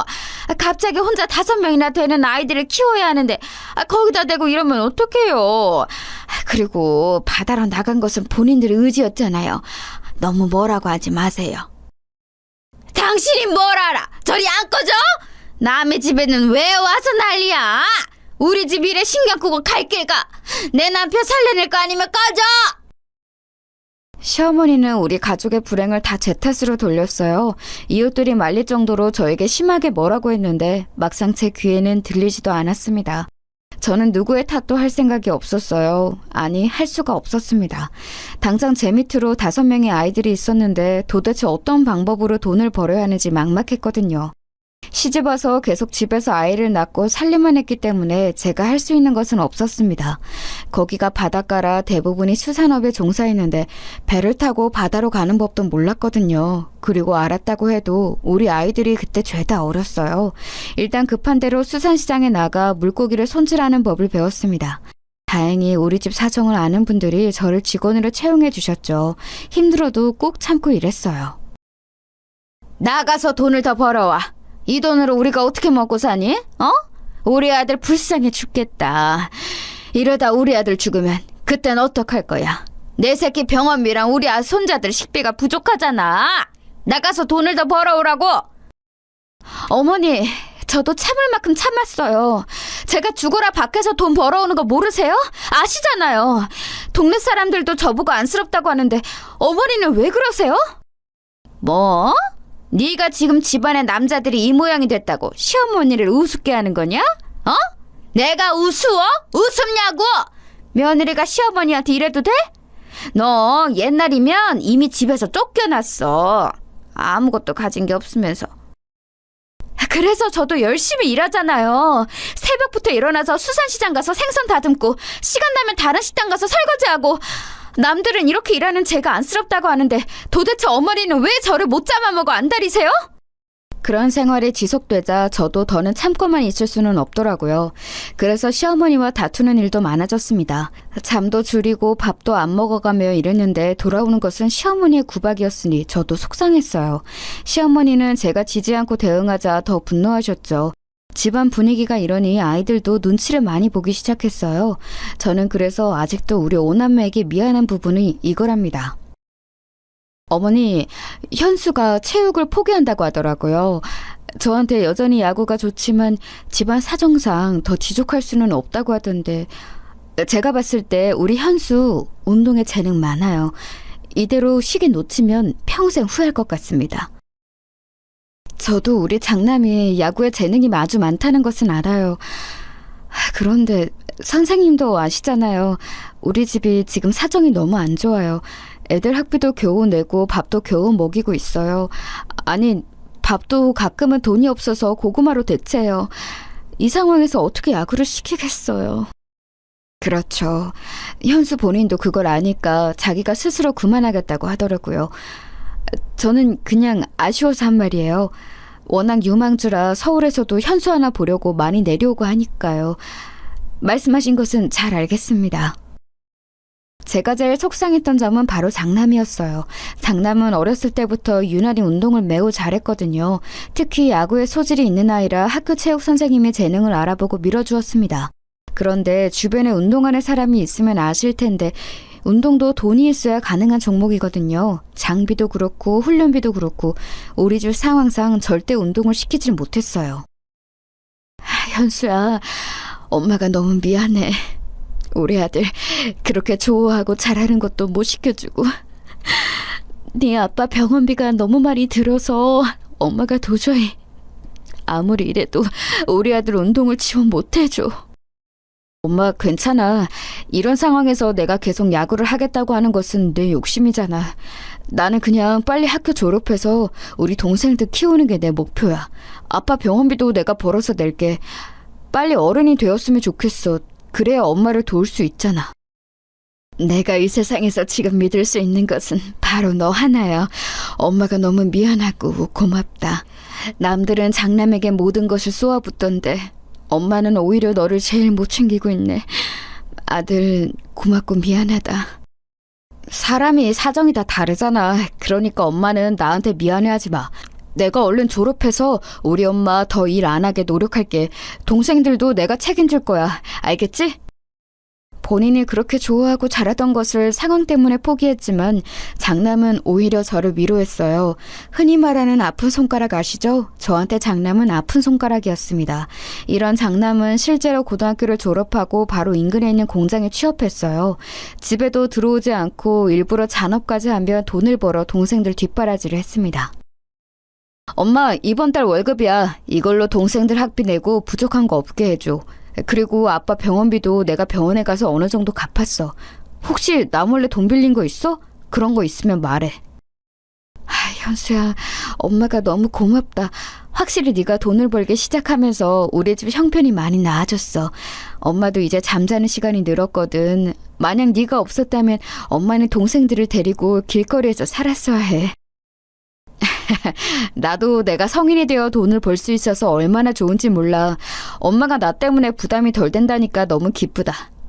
아, 엄마, 할머니는 어떻게 할 거야? 동네 사람들이 할머니 노망 논 거 아니냐고 말이 많아. 장남이 성인이 되어 돈을 버니까 확실히 경제적으로 부담이 덜 됐어요. 동생들을 위해 본인 몸을 희생하며 돈을 버는 장남을 보며 마음이 아프면서도 참 대견했습니다. 하지만 제 인생은 도대체 왜 이렇게 험난할까요? 이제 겨우 숨통이 트이나 싶었더니 시어머니가 말 그대로 노망이 났습니다. 내 남편, 저기요, 우리 남편 못 봤어요? 우리 남편은 바다로 갔나? 아닌가? 죽은 거 아니야. 우리 남편은 안 죽었어. 뭘 봐? 뭘 보냐고? 시어머니는 말도 안 되는 헛소리를 마구하며 동네를 돌아다녔어요. 워낙 좁은 동네라 서로가 아는 사이였는데 주민들은 우리 집에 와서 저에게 뭐라 하기 시작했습니다. 아니, 그쪽 집 사정 안타까운 건 나도 알지. 그런데 할머니 단속을 좀 했으면 좋겠어요. 내가 우리 집 앞을 무서워서 못 다니겠다니까. 저렇게 허공을 보면서 막 혼자 웃고 우는데 무서워 죽겠어. 나도 무서워서 왔어요. 아니, 혼자 저러면 누가 뭐라고 하나? 왜 지나가는 사람들한테 시비를 걸어? 심지어 아이들한테도 그러더라고. 우리 아들한테는 갑자기 본인 아들이라고 병원에 있는 사람이 내 아들이래. 말이 돼? 그러셨구나. 죄송해요. 제가 우리 할머니 단속 열심히 할게요. 그러니까 우리 집은 그만 찾아오세요. 우리 동생들도 그렇고 어머니도 곤란해하잖아요. 아주머니들 제가 대신 사과할게요. 그러니까 화 푸시고 집에 가셔요. 네? 주민들이 화가 나서 집에 오면 그걸 달래는 것도 우리 장남이었어요. 자라면서 그런 장남에게 제가 얼마나 심적으로 의지했는지 모릅니다. 시어머니는 결국 치매 판정을 받았고 우리 집에는 환자가 2명이나 생기게 되었습니다. 시어머니의 치매 증상은 환청, 환각 등이 있었고 자꾸 집을 나가는 증상이었어요. 엄마, 할머니가 또 집 밖으로 혼자 나갔어. 진짜 할머니 때문에 미치겠어. 너무 힘들고 피곤해. 이게 이번 주에만 도대체 몇 번째야? 우리 너무 힘들어. 저번에는 우리 학교 앞에서 난동을 피워서 내가 얼마나 친구들 앞에서 창피했는지 알아? 그리고 자꾸 나만 보면 아빠를 그렇게 찾아. 아이들은 시어머니의 치매 증상에 상당히 고통스러워했습니다. 그래도 그런 시어머니를 다른 곳으로 보낼 수는 없었어요. 요양원에 보낼 돈이 없었거든요. 그렇게 치매 시어머니를 모시고 살던 저한테 그나마 다행이었던 점은 남편이 몇 년 후에 눈을 떴다는 사실이었습니다. 여보, 이게 얼마만이야? 나는 당신이 영영 깨어나지 못할 줄 알았어. 이렇게 눈을 뜨다니 나 너무 기뻐. 내가 옆에서 열심히 간호할 테니까 조금만 더 힘을 내자. 지금 깨어난 지 얼마 되지 않아서 말하는 게 힘들 거라고 했어. 굳이 말 안 해도 돼. 남편이 의식이 들자 옆에서 간호할 사람이 필요했어요. 집 안에는 치매 환자가 있었고 병원에는 이렇게 수발들 사람이 필요했죠. 몸이 하나여도 모자랐던 시절이랍니다. 남편의 몸이 완전히 회복될 때까지 저는 거의 병원에서 지냈어요. 그래서 치매 시어머니를 돌보는 일은 장남이 거의 도맡아서 했습니다. 나머지 아이들은 시어머니를 감당하는 것을 힘들어했거든요. 현수야, 미안하다. 엄마가 아빠 간호하느라 집에 신경을 못 쓰네. 일하느라 바쁜데 이렇게 할머니랑 동생들까지 돌보고. 엄마는 너한테 왜 이렇게 미안한 일만 생기는 걸까? 우리 아들 고맙고 미안하다. 엄마, 힘들 때일수록 뭉쳐야 하는 게 바로 가족이야. 그러니까 나한테 미안하다는 말은 그만해. 나는 진짜로 우리 가족을 위해서라면 전혀 힘들지 않아. 오히려 우리 동생들이 나를 믿고 의지했으면 좋겠어. 저한테 유일한 버팀목은 우리 장남이었어요. 이런 생활이 지속되면서 다른 자식들은 대학도 가고 본인 하고 싶은 일들을 하며 자기 살 길을 찾아갔습니다. 누구 하나 탈선하지 않고 잘 자라주어 고마웠어요. 그러면서 본인을 희생하며 동생들에게 자기 인생을 바친 장남에게 미안한 마음은 더 커지게 되었습니다. 내가 형보다 먼저 결혼해도 진짜 괜찮아? 형, 혹시 만나는 여자 있으면 먼저 결혼해도 돼. 평생 성인이 되자마자 우리 책임지느라 그동안 고생 많았어. 이제 형도 형 인생 살아야지. 안 그래, 엄마? 그래, 맞아, 현수야. 이제 가족들에게 그만 베풀고 네 인생 살아. 둘째는 결혼한 여자가 있으니 다행인데 우리 현수는 만나는 여자도 없는 것 같던데 맞니?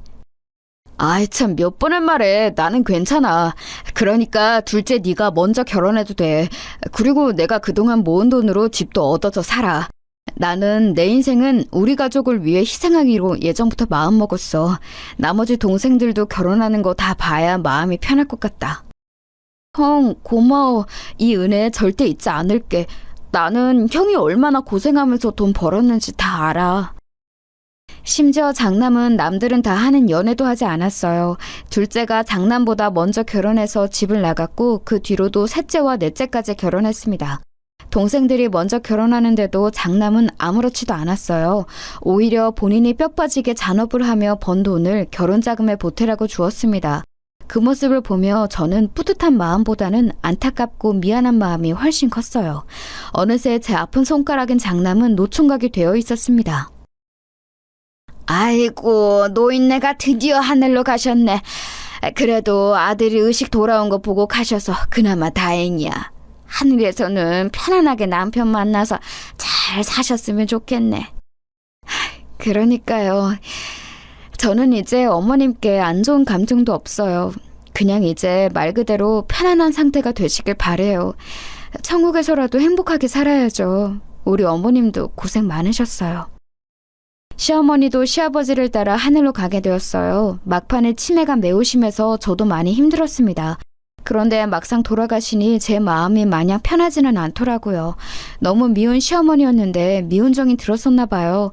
시어머니가 돌아가시고 남편도 어느 정도 어눌하게 말은 할 수 있는 상태가 되었습니다.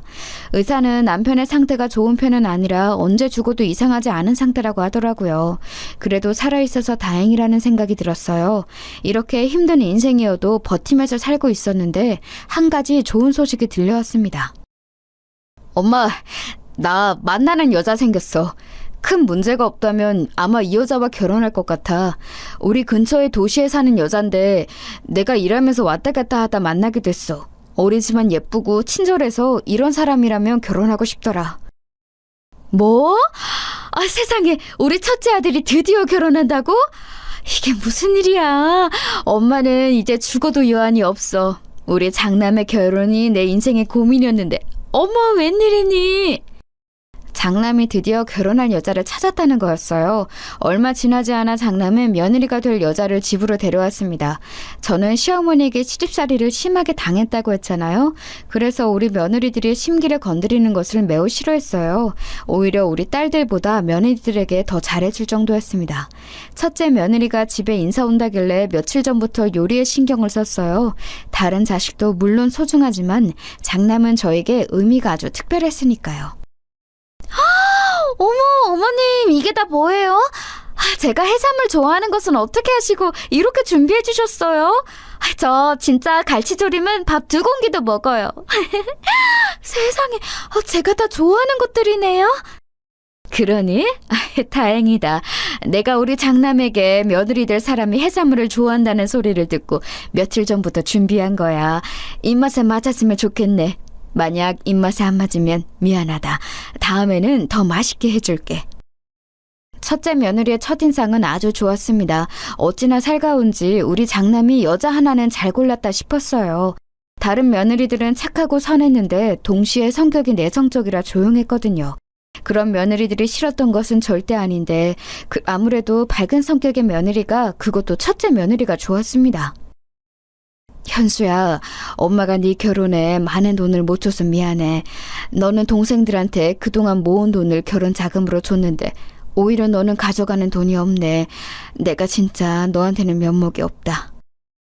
에이, 엄마, 내가 뭐 그런 거 바라고 애들 뒷바라지 했어? 아닌 거 알잖아. 애초에 나는 그 돈을 돌려받거나 나도 똑같이 받아야 한다는 생각 자체가 없었어. 그러니까 신경 쓰지 마. 너무 슬펐던 점은 장남은 일하면서 모은 돈을 다 동생들 결혼 자금으로 주었는데 저는 장남에게 줄 돈이 없다는 거였습니다. 장남에겐 평생 미안한 마음뿐이었죠. 그래서 첫째 며느리에게 더 잘하려고 애썼던 것도 있어요.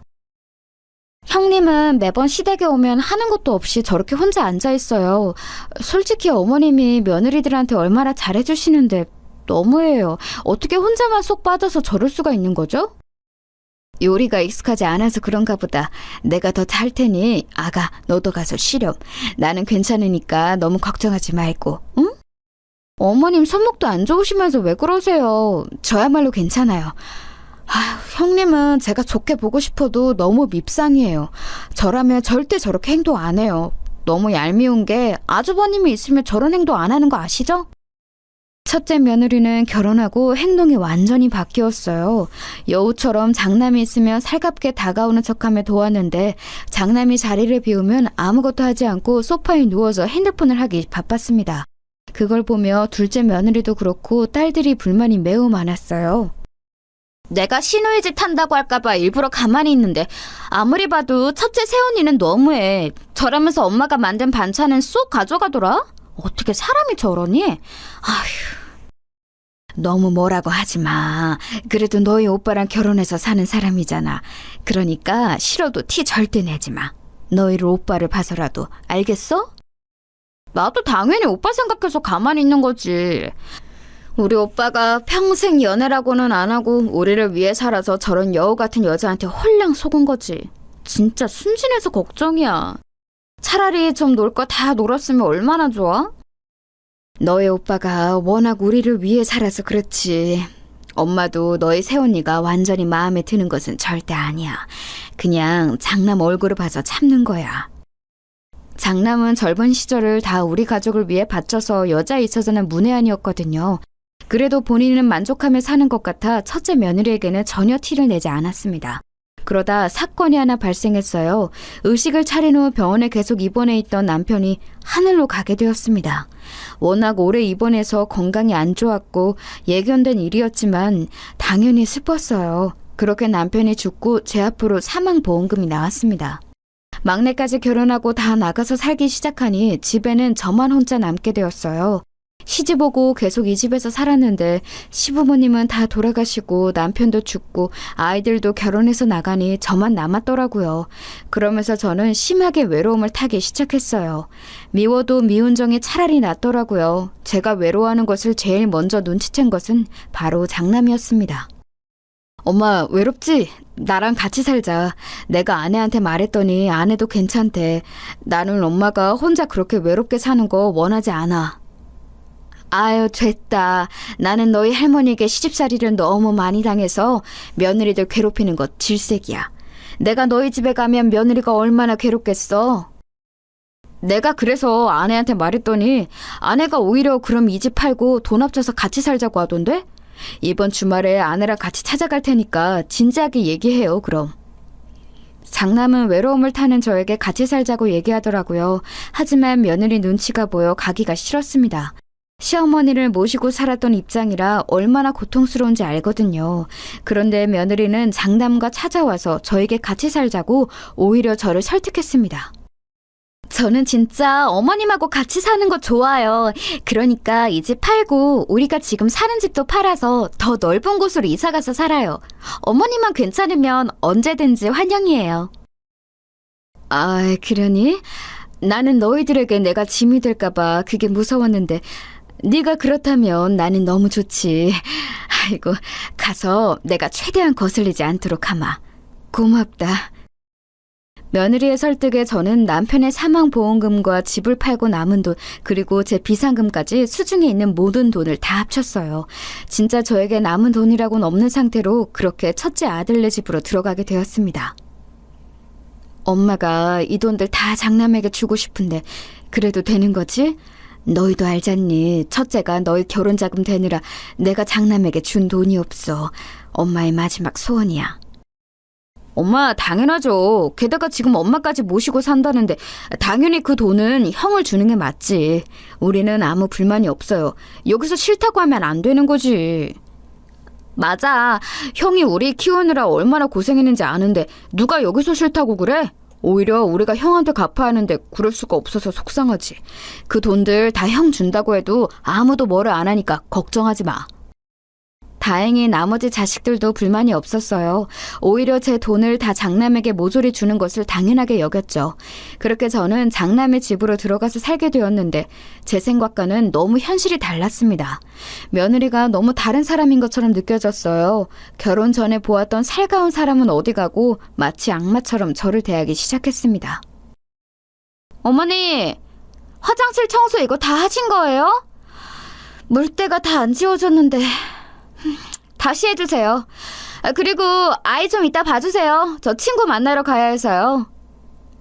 어머님, 저 갈비찜 먹고 싶은데 어머님이 좀 해주세요. 그리고 아들 먹을 계란말이도 부탁드려요. 저는 그럼 친정에 다녀올게요. 저녁 전까지 해주셨으면 좋겠어요. 어머님, 이거 뭔지 보이세요? 청소기 언제 돌리셨어요?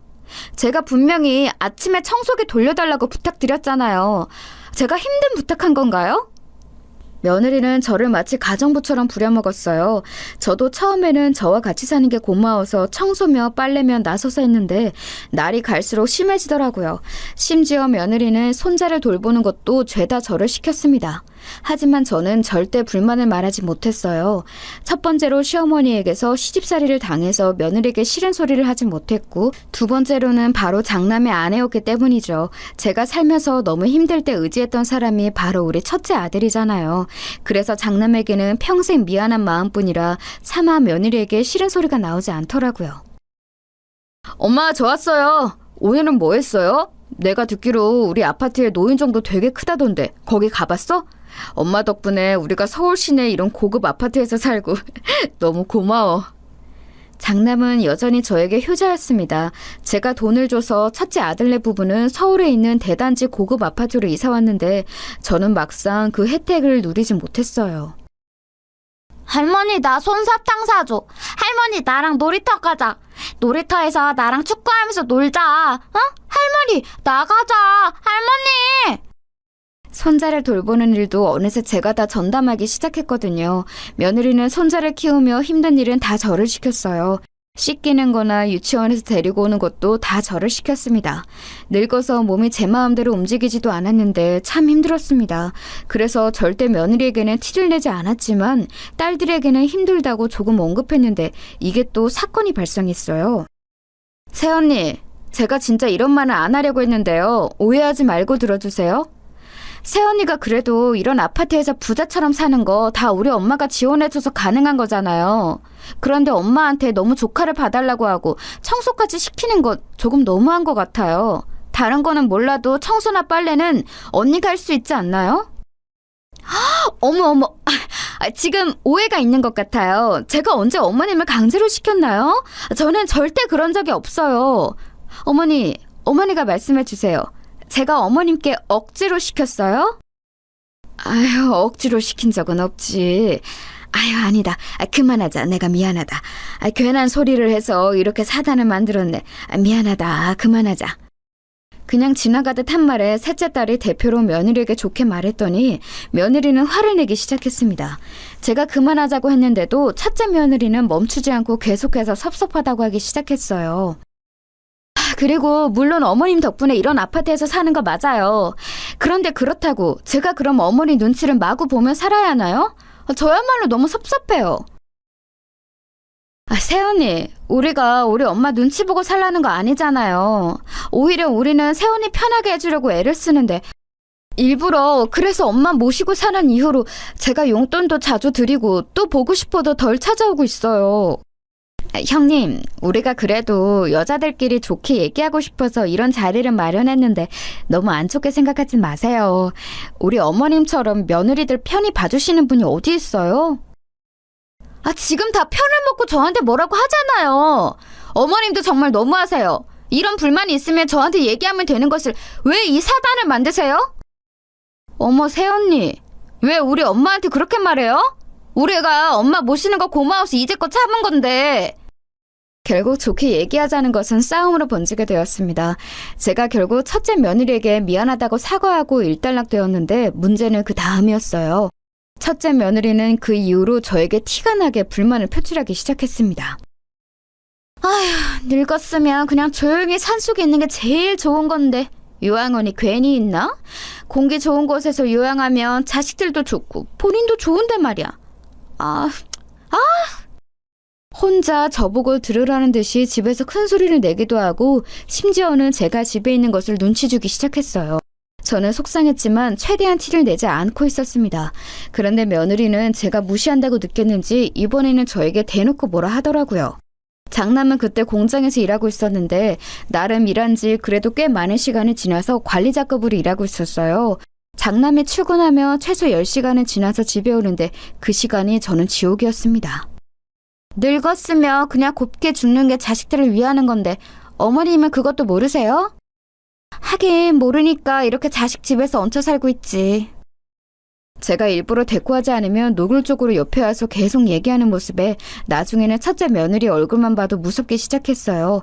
자다가도 환청이 들리고 심지어 꿈에서도 며느리가 나와 새벽에 잘 수가 없었습니다. 엄마, 요즘은 새언니 어때? 저번에 그래도 그렇게 말한 이후로 조금 바뀌기는 했어? 나는 첫째 새언니 집에서 엄마가 같이 사는 게 왜 이렇게 불안한지 모르겠어. 괜찮아. 요즘 그래도 그때 이후로 나한테 잘해주더라. 그러니까 너는 걱정 말고 특히 첫째 새언니한테 아무 말도 하지 마. 알겠지? 엄마는 괜찮아. 괜히 자식들에게 티를 냈다가 저번처럼 크게 싸움이 날까 두려워서 그러지도 못했습니다.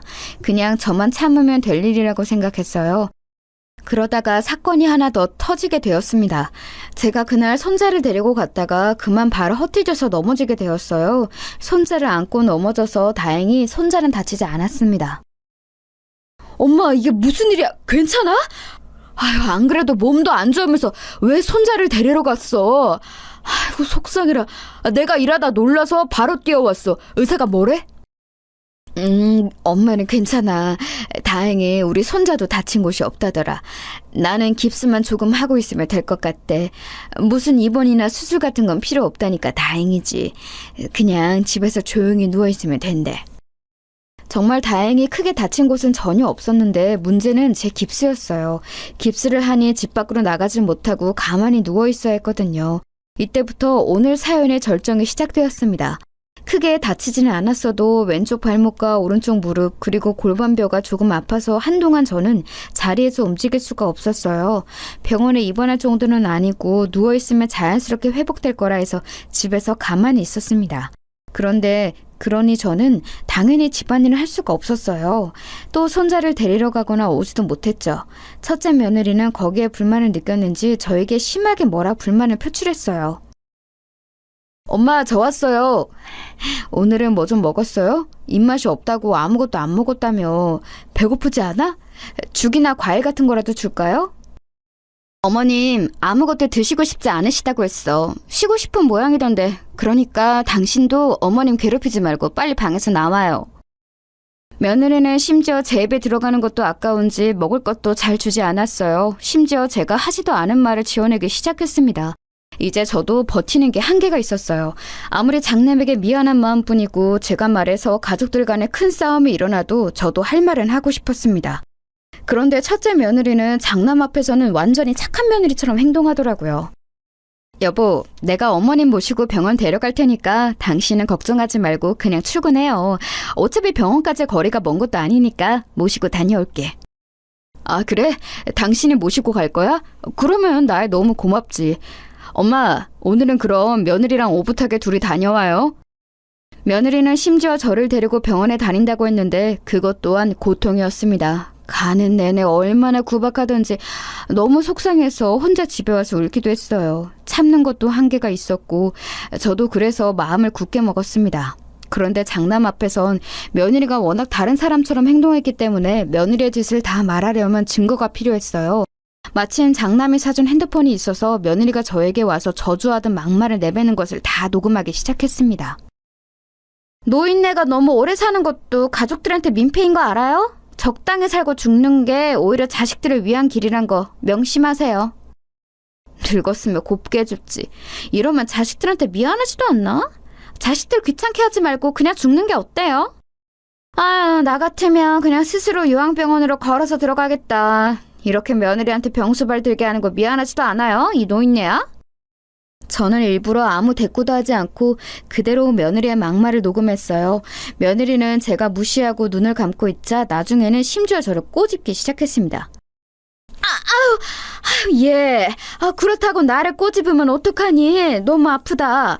네가 나를 싫어하는 것은 아는데 이러면 어떡하니?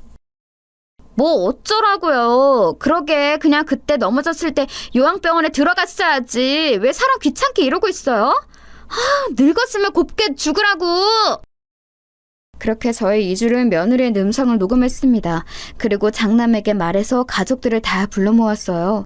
저는 제가 이 녹음을 공개하면 당연히 큰일이 일어날 것을 이미 알고 있었습니다. 그런데 더 참을 수는 없었어요. 그래서 가족들이 다 모이자 저는 목소리를 가다듬고 말했습니다.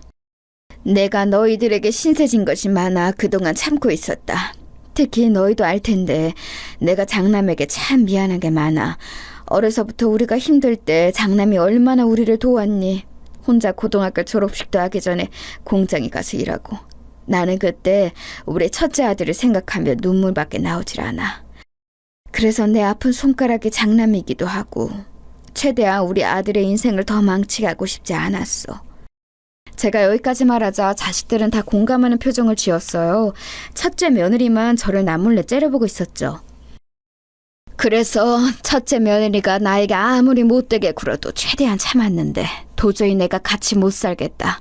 지금부터 내가 녹음한 것을 들려줄 테니 판단은 너희가 해라. 이렇게 말하고 바로 핸드폰으로 녹음한 음성을 재생했습니다.